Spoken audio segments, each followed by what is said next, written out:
Hello. Part 2 of the review covers the materials from exam number 2 and the time series analysis. We start with the time series patterns. There are a total of 4 time series patterns. 1. Horizontal pattern. A horizontal pattern exists when the data fluctuate around a constant mean. And here's the plot. 2. Trend pattern. A trend is an overall or persistent long-term upward or downward pattern of movement. Here is an example of an upward trend, and this is an example of a downward trend. 3. Seasonal pattern or repeating pattern is a fairly regular periodic fluctuations that occur within some period year after year. And here is an example. 4. Cyclical pattern. A wave-like pattern describes a gradual ups and downs movement that is generally apparent over a year. We are going to use moving average and exponential smoothing technique for business forecasting. The moving average method uses the average of the most recent K data values in the time series as the forecasting value for the next period. And here's the equation. This moving average forecast of order K, F sub t plus 1 is equal to sum of the most recent K data values from the time series.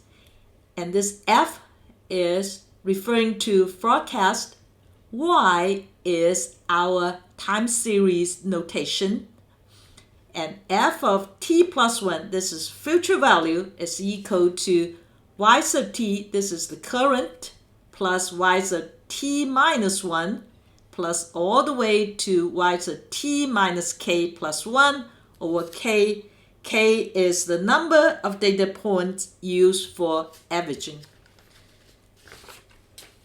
Let's see this example. And we wanted to find the forecasting value for year 2005. And this F of 2005, this is the future value.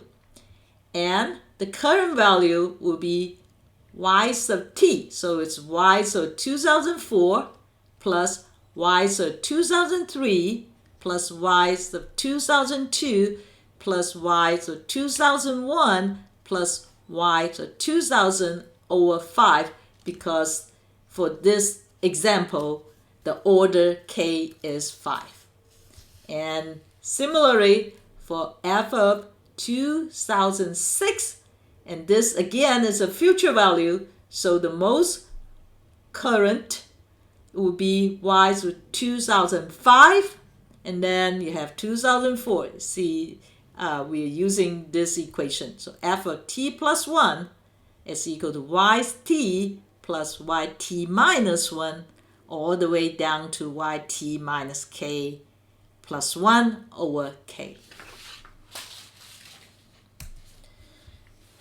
And for the exponential smoothing technique we're using for forecasting, we use this equation, F sub t plus 1 equal to alpha times Y sub t plus 1 minus alpha times F sub t, and you set F1 equals to Y1. And this is the recursive formula where F sub t plus 1 is the value of the time series being computed in time period t plus 1, F, so T is the value of time series being calculated in time period T, and alpha is the smoothing coefficient between 0 and 1. So F1, you set it to be y1, and F2 is equal to alpha times y1 plus 1 minus alpha times F1, which is alpha times y1 plus F1 minus alpha times y1, and you cancel alpha y1 and minus alpha y1, you get F1. So F2 is also F1 equals to y1, and then F3 is equal to alpha times y2 plus 1 minus alpha times F2, and F4 will be alpha times y3 plus 1 minus alpha times F3. And this is a recursive equation, and we'll be able to compute the forecasting value. Now, review for exam number 2. Giving a normal distribution with mean mu, standard deviation sigma, and the sample size n, and we need to find some probabilities. And step number 1, we're going to write down the probability statement based on the keywords. So in between, then the probability statement will be x bar between A and B, and to find the probability of greater than, and you have this statement with probability of x bar greater than A, and for less than, you have probability of x bar less than A. Now step number 2, you need to standardize the value of x bar into z-score. So you use this equation, z equal to x bar minus mean mu over sigma over square root of n. And this equation is not given, so you need to memorize it. And then step number 3, you need to use the t-table to find the probability. B, recovering the x bar value for the given probability. So we need to follow those 2 steps. And step number 1, you find the value of z for the given probability from the z-table, and remember we use this inside out to find the value of z. And if the given probability is the left tail probability, we can just use the table directly. If the given probability is the right tail probability, we need to use the complement, and you use 1 minus right tail probability, and then use this inside out to find the value of z. That would be step number 1. And step number 2, you need to use this z-score formula, z equal to x bar minus mu over sigma over square root of n, to solve for x bar. So you multiply sigma over square root of n for both sides of the equation. You add mu for both sides of your equation to get x bar equal to mu plus z times sigma over square root of n, where z is obtained from step number 1.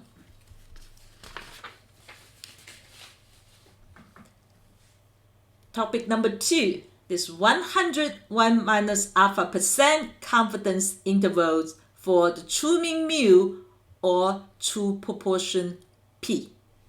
And for this confidence interval estimation, we have 3 cases. This case number 1, for the true mean mu, the standard deviation from the population sigma is given, and we use this equation, upon estimate S bar plus or minus the critical value times sigma over square root of n, and this critical value for case number 1, z's of alpha over 2. Case number 2, for the true mean mu, the standard deviation from the sample S is given, and in which case we use this point estimate S bar plus or minus t of alpha over 2 times x over square root of n, and this critical value t of alpha over 2 will have degrees of freedom of n minus 1. Case number 3, for the true proportion P, we have this point estimate P bar plus minus z of alpha over 2 times the square root of P bar times 1 minus P bar over n. Keep in mind, for case number 1 and case number 3, the z's of alpha over 2 will come from one of those 3 values. Z's of 0.05 is equal to 1.645. Z's of 0.025 is equal to 1.96. And z's of 0.005 is equal to 2.58. And here is the concluding statement associated with the confidence interval. We are 101 minus alpha % confident.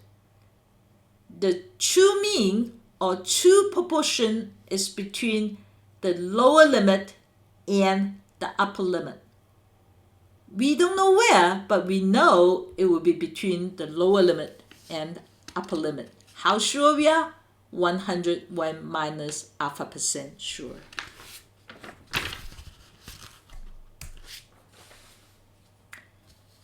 Topic number 3 is associated with the hypothesis testing. We will follow the so-called 3-step procedures to solve the problems. Step number 1, state H0 versus H1. There are 3 forms of testing based on the keywords. Form number 1 is two-tailed test, and the keywords will be different, differ, not equal. And again, we put our research or the claim on H1. So for a two-tailed test, H1 parameter not equal to the reference value versus H0 parameter equals to the reference value. Form number 2, the keywords will be more than, above, greater than, and this is upper one-tail or right-tail test. And your H1 is parameter greater than reference value versus H0 parameter less than or equal to certain given value or reference value. Form number 3, the keywords will be less than, below, and that will be the lower one-tailed test or left-tailed test. And the claim, your H1 will be parameter less than certain given value versus H0 parameter greater than or equal to certain given value. And for this semester, we have 7 cases associated with our hypothesis testing. So the parameter or parameters or the left-hand side value will be associated with those 7 cases. Case 1 is 1 mu, sigma is given, and that will be a z-test. Case 2, 1 mu, s is given, which is a t-test. And then case number 3, 1 proportion, is a z-test. Case number 4, 2 means, mu1 minus mu2, sigma 1 and sigma 2 given, that's a z-test. Case 5, mu1 minus mu2, 2 mu's, S1 and S2 are given, that's a t-test. Case number 6, we have matched pair data. You have mu d equal to mu before minus mu after. It's a t-test. Case number 7, you have two proportions, p1 minus p2, and that's a z-test. Now, step number 2, we need to find the test statistic z-cal or t-cal based on whether or not we have a z-test or a t-test. And then step number 3, we make a decision using either the p-value method or the critical value method. For the p-value method, we reject a 0 if the p-value we calculate is less than or equal to alpha. And note, for a two-tailed test, the p-value is equal to 2 times the probability of z greater than absolute value of z-cal. And for the upper one-tailed test, the p-value is equal to p probability of z greater than z-cal. And for the lower one-tailed test, p-value is equal to the probability of z less than z-cal. Now, for the critical value method, we reject a 0 if the test statistic is greater than or equal to the critical value on the right, or the test statistic is less than or equal to the critical value on the left. And to find the critical value for a two-tailed test, we have plus minus z's of alpha over 2 or plus or minus t's of alpha over 2. For the upper one-tailed test, the critical value will be z's of alpha or t's of alpha. For a lower one-tailed test, the critical value will be negative t's of alpha or negative z's of alpha. And here is an example for the two-tailed test. You have the number line, put the 0 in the middle, you put the critical value down, and you have positive critical value and then negative critical value. And if your test statistic is more than your critical value on the right or less than your critical value on the left, you reject F0. If it's in between, you fail to reject F0. And here's the rejection region. And here is also the rejection region. Now, let's see some examples. Example number 1, giving a normal distribution with mean mu equal to 32.2, sigma equal to 0.3, n equals to 4. I ask you to find the probability that the mean is between 31.8 and 32.5. So step number 1, you write down your probability statement. We need to find the probability of x bar is between 31.8 and 32.5. Now, you need to find the z-score for your values. So we have this x bar minus mean mu over sigma over square root of n. This is letter associated with letter. And we have values associated with values. So you have 31.8 minus 32.2 over 0.3 over square root of 4. And on this side, you have 32.5 minus 32.2 over 0.3 over square root of 4. And using your calculator, you get this to be negative 2.67. And on this side, you have 2.00. And now, using your z table, and you get this value to be 0.9772 and this value to be 0.0038, and which will give you 0.9734. Now for example number 2, giving n equals to 75, x equal to 30, I ask you to set up a 99% confidence interval to estimate the true proportion P.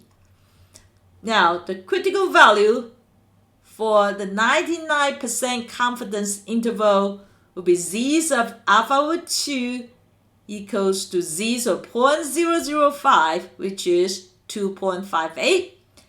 And the point estimate associated with this confidence interval will be P bar, which is 30 over 75 plus minus 2.58.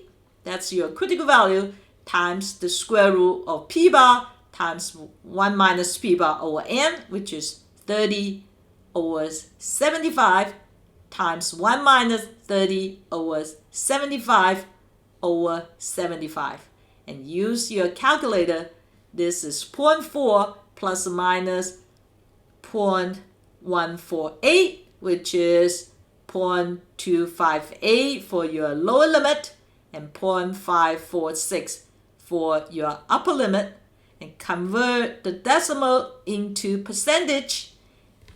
We have the following concluding statement. We are 99% confident that the true proportion is between 25.4% and 54.6%.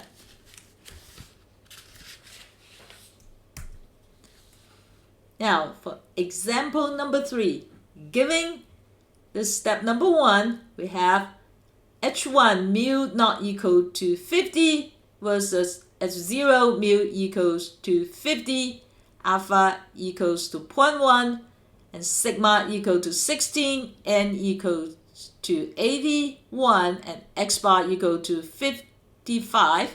I ask you to find the test statistic zcal and make a decision using the critical value method. So we find first the test statistic. So zcal is equal to x bar minus mu 0 over sigma over square root of n, and x bar is 55, and this mu 0 is 50, so you have 55 minus 50 over 16 over square root of 81, which is 2.813. Now, for alpha equal to 0.1, the critical value for two-tailed test is plus or minus z's of alpha over 2, which is plus or minus z's of 0.05, which is 1.645.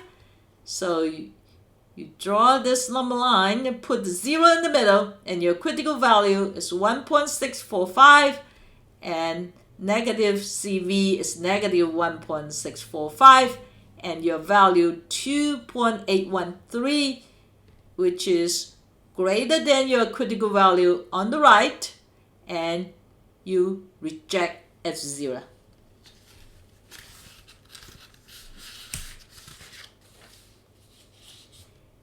Now, example number 4. Giving H1 mu1 minus mu2 not equal to 0 was H0 mu1 minus mu2 equals to 0. Zcal, the test statistic, is negative 1.76, alpha equal to 0.05. I ask you to find the p-value and make a decision. Now, this is a two-tailed test, so we use the equation for two-tailed test.